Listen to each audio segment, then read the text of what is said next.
CFISD School Board Trustee.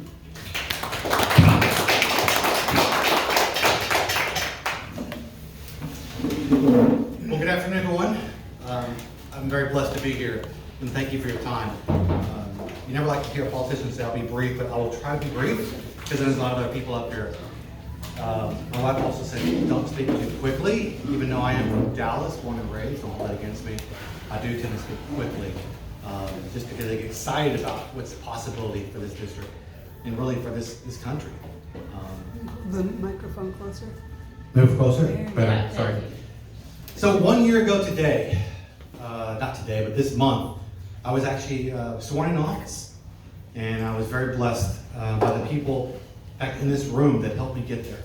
It's only been a year. It's only been a year. It feels like a decade. Yeah, it does seem like that.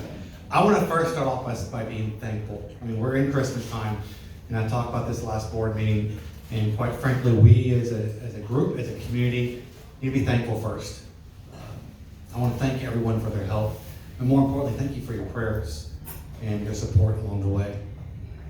So I want to talk a little, we're in Christmas, talk about Christmas past, I'll talk about Christmas current, and then I'll talk about Christmas future. Kind of funny thing, might be a little funny, right? Let's talk about the current. The current board, right? We passed, which I think was a great thing for our teachers, a pay raise. Actually was meeting with the elementary this week. I've been meeting a lot of Title I schools, because a lot of them don't actually get visited by a lot of staff members. In fact, I'm not going to say which one, but one of them said that in 8 years they've had 2 visits by board members. And I was the first one in many years. In fact, most of them, they cancel them. I felt kind of sorry for them. But these students needed our help, most importantly, and they actually did an interview with me, and they said, what would you change if you changed one thing about district? And I said, I'd love to pay teachers more than we can. But let's be honest, at the end of the day, and I told them, I said, we have to balance the budget as best we can, and the teachers aren't in it for the money. You'll hear that from a lot of different people, but they're not in it for the money. They're in it for the love of the kids. And that's the one thing I love about Cyfair and teachers. My mom was a teacher for 40 years. They're in it for the kids. And that's why I'm in it for myself, is for the kids as well. We also adopted a lower tax rate, first one in 33 years. And I think that's a blessing to our community that we're doing so well financially. Doesn't mean in 2 years we're gonna have some issues, because I know we will unless we fix the state funding, which we're Tom Novus and others who are up there and helping us with. We need your help as well to fix how we balance and how we distribute money back to states. And then we have a huge rainy day fund. We hope that doesn't all get just pushed back to you. I hope that somebody gets pushed back to schools and help us get fully funded. I won't go into all the different things we have to do as teachers, because they're the ones that get impacted the most with training and unfunded mandates. We were the largest district in Texas to receive the A rating. I'm not going to go into the whole politics of that state accountability, but that's something y'all got. I think another thing too is we got better accountability now. I've actually been, like I said, I meet with a lot of teachers. I actually have teachers that call me, they don't text me, but they call me and give me updates throughout the community, because I want to know what's going on. And the one thing I heard the most was very interesting was, they said that we used to be, the pendulum was swung really to the left, and now the pendulum is right in the middle, kind of centered. And that's where education should be, I believe, quite frankly. We should not be a left, we should not be a right. We should be a centrally focused where we're really unbiased to what's going on in the world. We should not be pushing the left's policies or the right policies in school. It should be there to read, write, arithmetic, and teach kids what they need to have. And I firmly believe that. In fact, many, many years ago, we were putting in the president was going to speak. I'm not going to mention which president, but it was not one I favored. And they were going to broadcast this out to all the students in middle school. And then my daughter was going through a time, and I actually asked the principal, said, please don't show this in school. I've looked at the curriculum you're going to have around, and it's very, very, I think, propaganda for the election. Let's instead just focus on what the president does well and how they are as a democracy in history, but let's don't talk about politics. And they eventually stopped it, thankfully. And that's what we have to do, is we have to bring back accountability and transparency. And that's the one thing other board members have mentioned to us is, before it was always about everybody raising their hand and voting yes on everything. I'm now asking questions. The board meetings are longer, and I do apologize for that. The last board meeting I got home at almost midnight, But we're also doing boundary changes, so that does affect that. So that's always a topic. But there's more accountability than ever. We're asking for more information forever, which I think is great.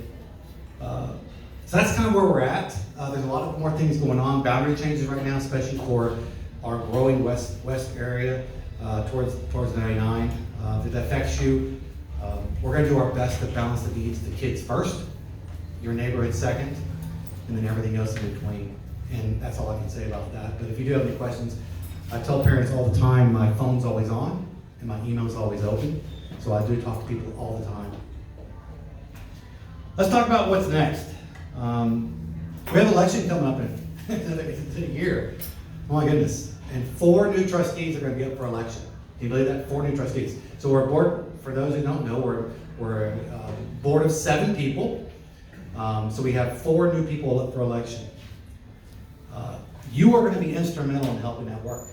Because one, you're a part of the community if you live inside Fair. I know one of you don't. I can see over there. But if you live inside Fair, you are going to be instrumental in making it work. Because let's be honest, our last election, a lot of people showed up. We had great turnout. But voter apathy nowadays with I think some dismal elections we've had in Harris County might affect that negatively. I don't know. But we have to get you and your neighbors and your friends to get out there and vote. And also be involved. And that's the second part I'm going to ask is, there's going to be more money than ever poured into this next election. I talked to a SOBI person who just got elected, thankfully, a very conservative person who I think has the right mind for kids. I'm talking conservative things for kids, doing the right things financially and everything that way. And actually, George Soros actually poured in several $100,000 into her district to get her unelected. George Soros in the SOBI race, can you believe that? So it happens, and that's why, again, although ours there's a bill up now to make it Republican or Democrat for trustees, but we'll see where that goes. But right now we are nonpartisan, and that's what it is, right? The race will determine what kind of direction we go. It really will, because there's 4 people that are up for election. If those 4 people get in place and they're not the right kind of people that have the right views that support our community, I'm not talking left to right views, I'm talking what's important to you as a community, then we could go in the wrong direction. And that's important why you have to get involved. But you also have to get involved if you're a precinct chair, is help vetting out these people. I know Bill had put that out there as well, but we have to vet the right kind of people to make sure that when we get to election day, we don't find out some things we don't want to know about those people, right? So it's important for y'all to vet these people properly, but also find the right people too. Don't get me wrong, I don't want a crowded race, but good people who stand up and get involved, it's hard. I know that state people, they spend upwards of $1 million sometimes for races. In fact, some of them spend even more than that. Our race is going to be expensive too, but it's going to be expensive on you as an individual and your time, and also your family time. So you got to make sure you find the right people that really are in it for the right reasons. And I say the right reasons because some people do it because they want their picture in the paper. You don't see my picture in the paper, well, you did about 6 months ago, but you don't see my picture in the paper for any reason because I don't go to a lot of country club. I don't go to Chamber of Commerce things. I'm not a guy for the business. I support the kids first. And that's the reason why I'm not here to get a personal claim, get my company higher up in the ranks. I'm here for the kids first and foremost. And that's the kind of people we need, kid first people. That's why I'm part of the parent movement. It started a little bit before me, and then we pushed it through as well. And that's why it's important to find people looking for that. I'm looking at my notes, making sure I cover everything. So why is it important, right? We talked about several reasons why. We have budget and staff issues that are going to be coming up here very soon. And those 4 new trustees that come in are going to have to deal with those issues. And if you want to keep your taxes low and you want to keep the right fiscally responsible people in that place, you got to have the right people in place as well. Also, direction. I don't know if Mark Henry, what will happen to him, whether he's been as an employee of the state for over 30 years. He can retire any day. In fact, we've seen up in Dallas area, a couple of superintendents just left. And there's probably, I just was reading I think the Texan in one of the magazines, talked about there's I think 20 plus superintendents still looking for positions around the state. There's a glutton right now for good superintendents because it's a hard job. It's a very hard job. And once we move into the new administration moment, which happens in January, who knows what will happen to our superintendent? Will he stay or will he go? I don't know. He doesn't tell me. I'm not on his friends and family list on that. But we do make sure, we got to keep our eye on that. We also have to look towards our eye on the local. Keep our eye on the local things and what we're paying for. The important thing we've heard out recently is the book issue. How we're paying for books, how we're paying for curriculum, what kind of curriculum we're using. Those things are important because we vote on those things on a monthly basis. And if you don't get the right people in there to ask the right questions and just push things through, you could have things that you don't support as a community. And that's very important to me, is to ask the community, what do y'all support? Our community is changing around us. Our community is changing around us, I think for the good. My neighborhood, I live on a street, a very diverse street. I like that. I'm okay with that because my friends all support our common values. And I'm not going to be bashful for it. I do come to this with a Christian worldview because that's my background. Amen. And that's okay with that. That's okay. I think in politics to have that worldview because that's how I was raised. But one of the most important things in that Christian worldview is to love our neighbor as ourselves. And that's what I try to do every time we're up there. So what can you do? What can you do? You need to get involved. In fact, I see a block walking champion over here. And over here Clark as well. And Bill, these people can block walk like no other. But we need your help in the back too. Another block walking person right there, right? But we need your help. We need your help for finding good candidates to get involved in these candidates, especially as a precinct chair. But we also, unfortunately, are going to need your money. It cost me about $20,000 in my campaign, and that's going to be chicken feed for what's going to be the next election. So we're going to have to find people to help sponsor these because the other side, who put in their other candidates, I'm not going to say left or right, but the other side, they're going to put their own candidates up. That's okay. That's the process. But we need to help with the money as well. You also have to show up for meetings, and I'm glad we're all here for this meeting, but you have to show up for meetings. Not just meetings like this one, but meetings at the school board. I look in the audience, I know it's a long meeting sometimes it's 4 hours because we have 52 speakers. That's okay, that's part of the process. We want to hear from the community. And I don't mind being there for 4 hours because we're hearing from people, it's important issues to them. But y'all need to be there too. But when you are there, I need y'all to make cogent remarks that are relevant to the topics at hand and not rant and not talk about things that aren't important because the other side is doing a great job of making themselves look like a certain way. I'll let you fill in the blank on that one. Let them keep digging that hole. We need to make very good arguments for our ways of doing things. These boundary issues, I get a lot of emails, and sometimes the boundary issues, when they bring up a point, if you start talking about socioeconomic issues, or you don't like the school because it looks this way or it has crime, people turn you off. And that's what happened in the board meetings as well. You have to make good, cogent arguments about what your case is, and then come up there and state those cases. I know it's sometimes people get scared and they're shaking because you're speaking in front of people. We're all friends. Just come up there and make a good argument for yourself. And I know that people like Tom, who sits as a legislator a lot, you probably hear a lot of terrible cogent arguments from people. And that's what we can't do. We have to be better than that. We have to be, again, come out with a heart of looking for the best for the community, and just be careful what you say up there, because they will use it against you later on in the video clip. I know that for a fact. Another thing is you have to bring your friends and neighbors. This is going to be a race about numbers at the end of the day. And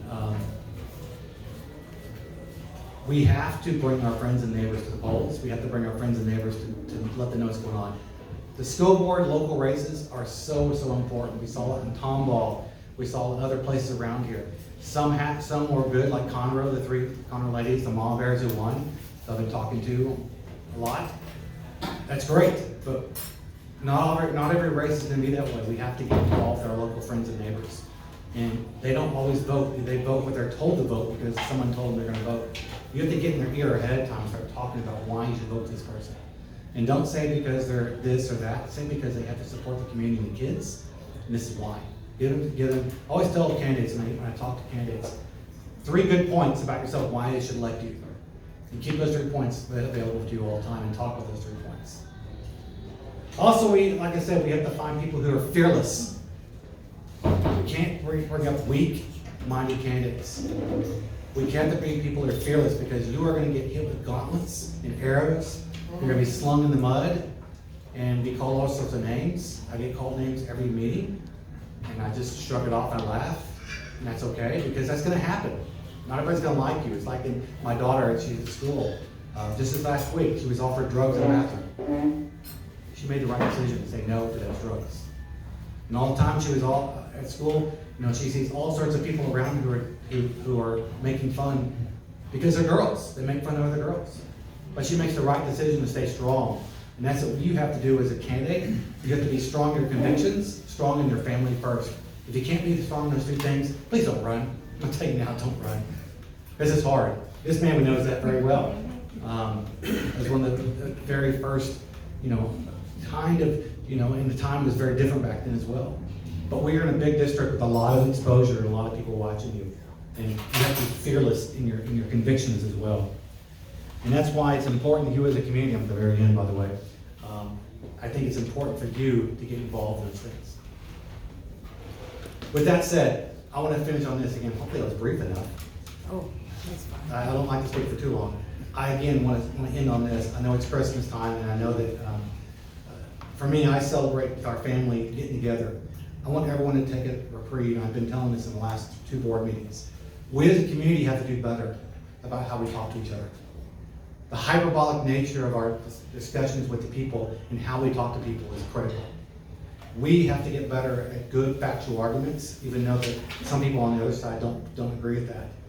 We have to get better with our arguments, but also better with how we talk to people. I was just watching before I came over here about a movie about Christ, and how Christ said, when you have to love your enemy. We have to love our enemy first, folks. That's a very Christian thing, and I'm a Christian. If you're not a Christian, it's okay, but love your enemy. You don't have to love the person, you have to like the person, you have to love your enemy for who they are. Because you don't know what baggage they're bringing to the table as well with you. They may have a lot of issues going on. But we have to get better as a community and rise up above the hyperbolic behavior and the nastiness. We got to not be in that gutter with them. We got to stand strong in our convictions and stand strong in who we are as conservatives. I'm a conservative first. And keep those values up there as well. That's very, very important. Sometimes we get mired and we get our eyes get off that package and where we should be as a country and as a nation. With that, I'll say thank you very much for all your help. Thank you for your prayers, more importantly. Our family's been through a lot. I've lost a lot of money, I've lost a lot of friends, but I don't care. I'm doing the right thing for the kids, because that's the only thing to do.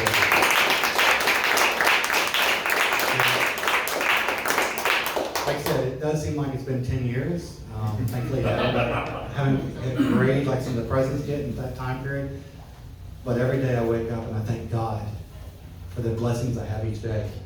Because too often we count the misery, we don't count the blessings.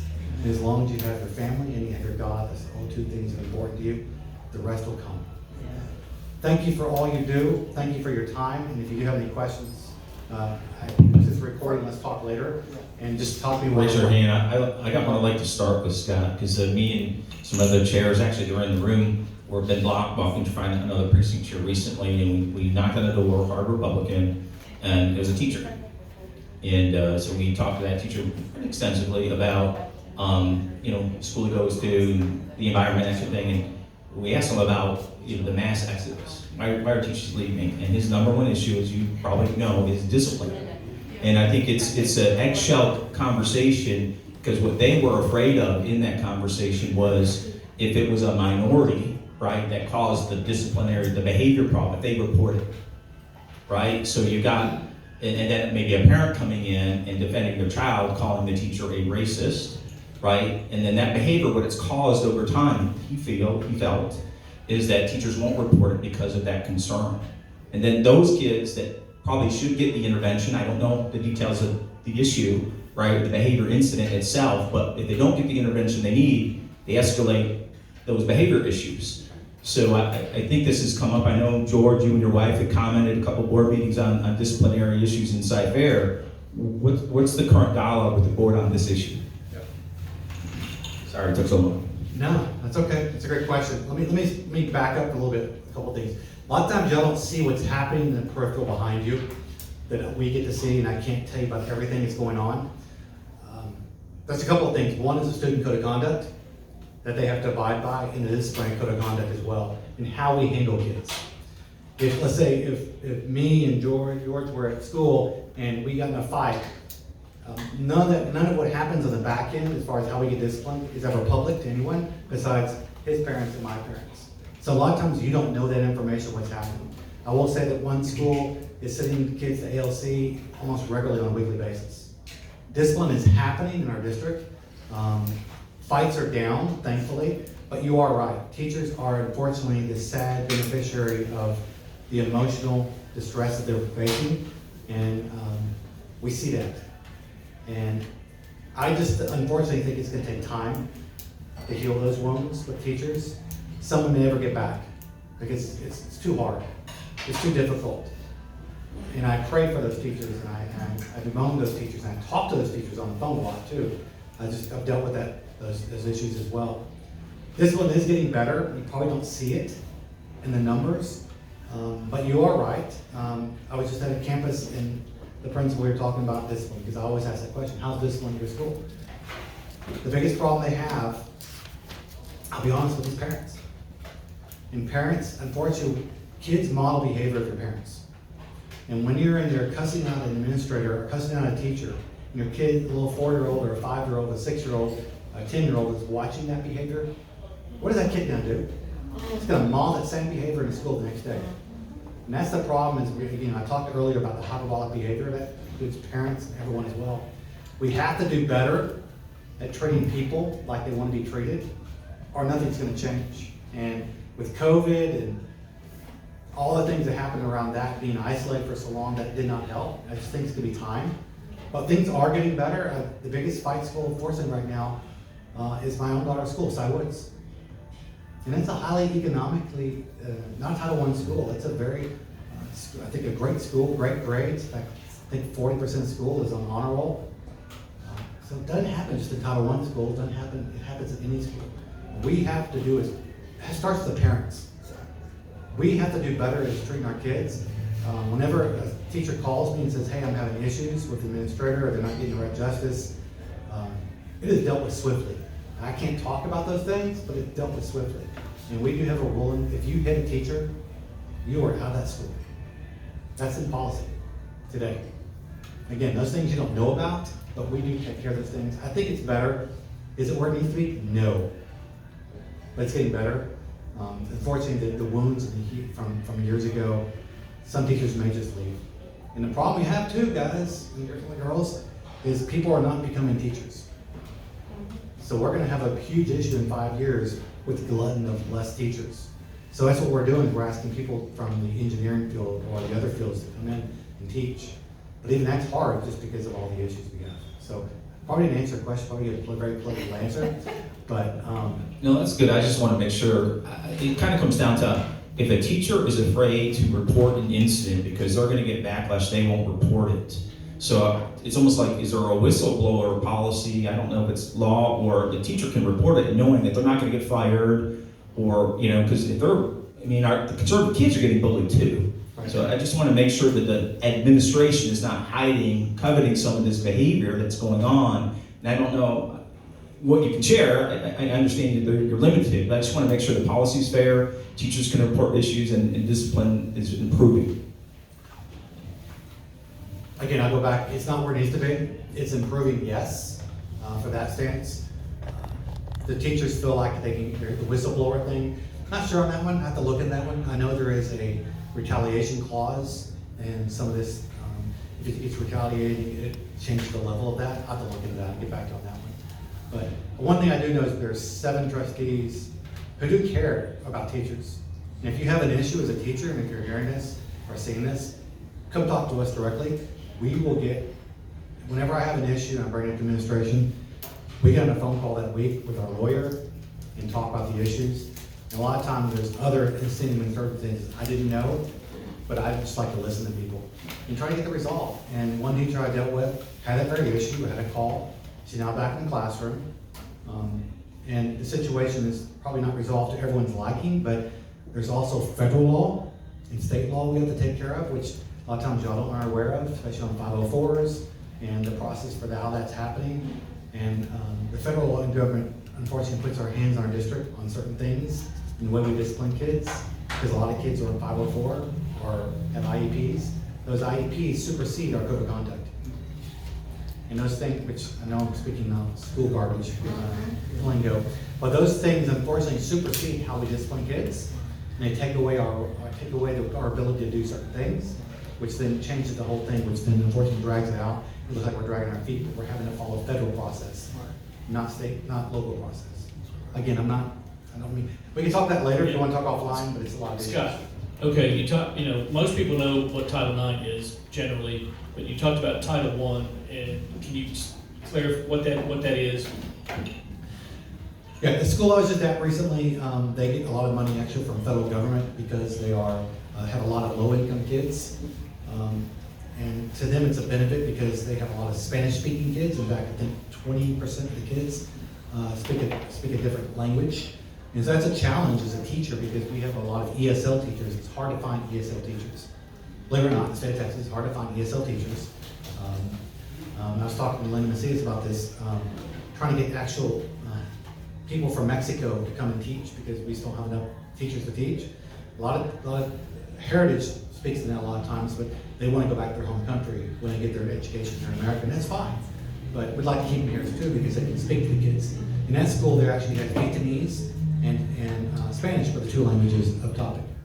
But Title I basically means that pretty much every kid in the school gets free lunch because they probably don't get lunch or dinner at home, or breakfast for that matter, which is a very sad part. Some of the kids are homeless. In fact, this school actually had, I think 10% of kids actually live in an apartment, a hotel, because they're homeless. We have poverty in our district, terrible poverty. They don't get, and actually we're sponsored by a church who gives coats to kids.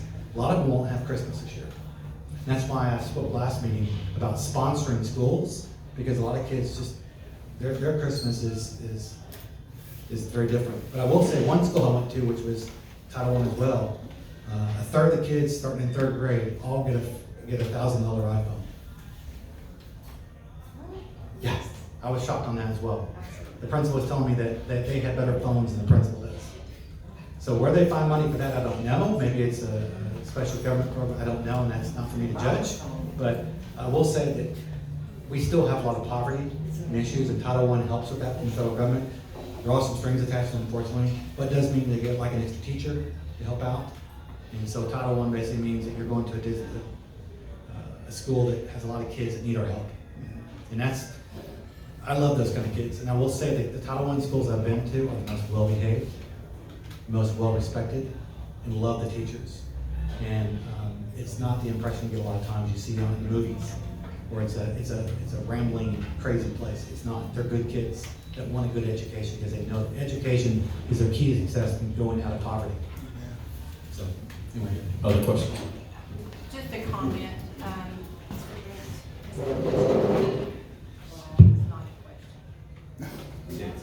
I'll say it. Other questions? Bill? What was her comment? I missed it. She's gonna say it for the rain at the end of the meeting. Bill? You spent a lot of time talking about government-facing issues like Title I and all that. It's like you spend all your emotional and intellectual energy focusing on government and how you have to interface with the federal government and so on. Do you have a sense that you're doing better at the job of graduating students with the skills they need to enter the workforce, progress in life? Do you think you're doing better at that? Or is that, it seems like everyone's focus is on how to get grant money and how to avoid lawsuits and, how to keep, where's the focus? You think the focus is on equipping students with skills, and do you think you're doing better at equipping them to progress in life? And not wishful thinking, I mean, are you seeing data that tells you you're doing better at equipping students? Or are you just hiding dropouts, or what, you know, what's telling you that you're doing better at that? Well, let's unpack that a little bit. Are we doing better? You can look at scores from the state. I don't take a look at those scores. I look more at, we still have a large number of our kids in our district who can't read. We gotta fix that. That is a huge problem. And that's not the Title I schools, that's every school. It goes across socioeconomic levels. So are we getting better? Yes, we have a lot of work to go. We have a huge district of 800,000 people in our district. Potentially you go to a school, doesn't mean every kid is, but really if you look at it, I think, what was the numbers I said, 20% of our total district is only in school. So which means the rest of the people, I think the number's right, I may be wrong, a fact checker out there like Bill, but a very small number of people in our district actually go to a school. So we have a lot of work to do. To answer your question, is the dropout rate better? It's something we measure the superintendent on, and I can't go into the details because we have a closed session, but I will say that I judge more harshly because that's how the corporate world is. If I'm supposed to hit this number and I don't, I'm gonna judge the superintendent poorly on that. I'm not an attaboy, oh, great job, because we have better SAT scores this year, or better whatever scores. I look at overall as, what is our dropout rate? Are our kids reading? Are they prepared to leave Cy-Fair to do something? And that could be work here. I'm okay with that. You can find a career here. In fact, McDonald's managers make upwards of, I think, $500,000. Did you know that? They can make a lot of money working at McDonald's. Or go to college. College is not for every kid. Or a trade school. And a lot of kids, when they leave Cy-Fair, can actually have all their degrees, have all their certifications to be an HVAC person or be a plumber and go get those journeyman things for that. We are preparing kids the right way. The problem we have, I went back to this earlier, is the parents. We have to have parents engaged in the educational process to help their kids and give every foot forward we can. Sadly, some of the kids are being raised by a grandmother or a mom who has 2 jobs, and they just don't have the time. And that's why I talked earlier about, in my last speech, about mentors. We need people like yourself who have a little extra time, 2 hours a week maybe, to go mentor some of these kids and help them see a strong father or a strong mother to help get them better in life, because a lot of these kids need that because their parents aren't home as much. What I was a latchkey kid. I was a latchkey kid as well, but I turned out okay, I think. My mom was at school, and my dad was working all the time. But it's okay. I know it probably didn't answer your question, but there is a group that spends money on federal money. It's not, the board doesn't care about that. We care more about, can they read, can they write, and are they prepared for school? And I think that's one thing we changed up this last year in the superintendent's performance, because the only person I manage is the superintendent, who reports to us. Everyone else doesn't report to me. We look at that heavily, and that's the one thing I'm gonna focus on is our kids reading. Is our reading numbers getting better, or are they getting worse? The problem is that school district, I'll say the dirty little secret. School district, all schools, not just ours, all schools work towards the middle. Everyone at the top, everyone at the very bottom, sometimes get left out. It's the bottom I care most about because they're the ones that get overlooked the most. My kids were the part of the bottom. They did not do well in school because they had special needs. I advocate for those the most because they don't speak up the most. And that's what I'm working on every day as a board member, is to help speak for those who don't speak for themselves. That could be a black kid, that could be a white kid, it could be a Hispanic kid, I don't care what your color or race is or socioeconomic background is. I want to speak for those who don't speak for themselves. And I want to help those kids read, I want to help those kids write, and have a better world than their parents had, and a better world than I had. I know that sounds very glorious and things, but I can do only a small part of that. Hi, my name's Nancy Forster, and I just want to encourage everyone who's part of a church community or faith community.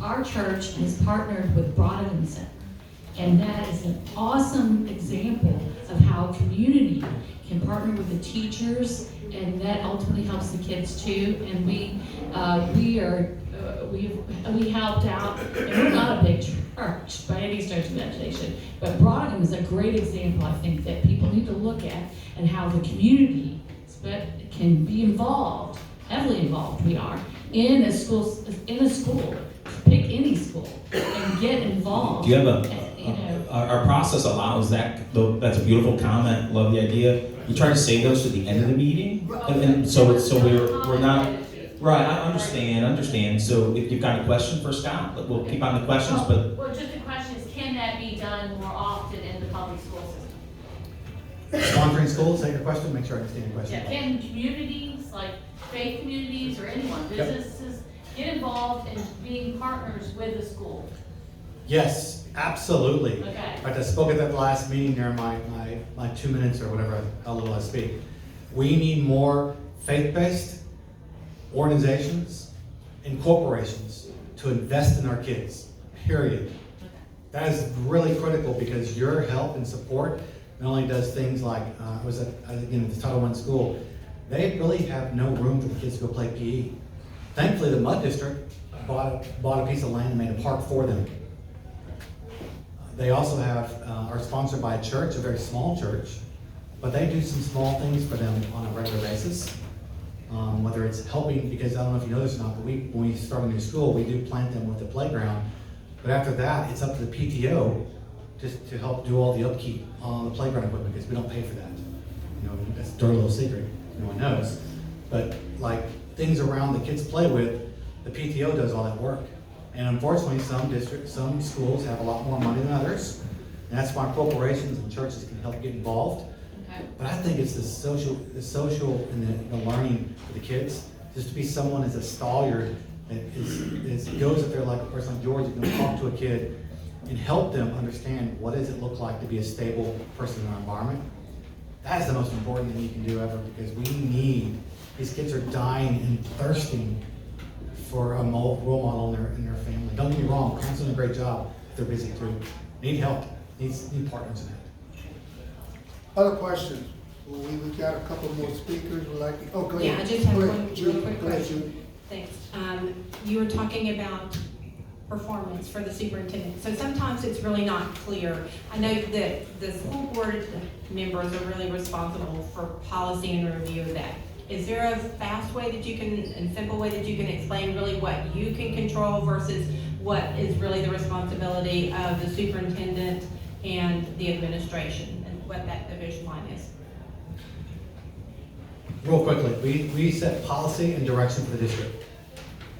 We manage the superintendent and his goals and what he does, and hold him accountable for anything wrong in the district. And then lastly, we of course approve expenditures.